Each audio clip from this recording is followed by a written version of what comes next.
The night air was heavy with an unsettling stillness as I walked through the deserted square, the old clock tower looming above like a sentinel of forgotten time. It was a relic, a historic landmark that had watched over our town for centuries, its chimes marking the hours with unwavering precision. But tonight, an eerie sensation crept over me, as if the shadows themselves were whispering secrets. My heart skipped a beat when, at the stroke of midnight, the clock began to chime not 12, but 13 times. Each resonant toll seemed to echo deeper into my soul, unraveling a fear I couldn't quite place. I knew then that something had shifted, something beyond my understanding, and it was watching us.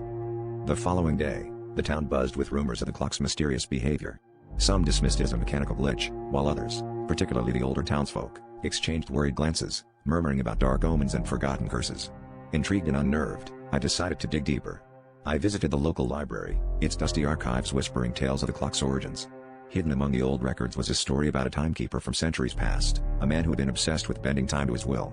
He disappeared under suspicious circumstances, leaving behind cryptic notes about a 13th hour, a time beyond time. As the days passed, the clock's inexplicable chime haunted me, a countdown to some unknown fate. I began experiencing strange dreams, vivid and disorienting, where the clock tower stretched into a labyrinth of twisted quarters. In these dreams, I wandered endlessly, pursued by flickering shadows and the relentless ticking of unseen clocks.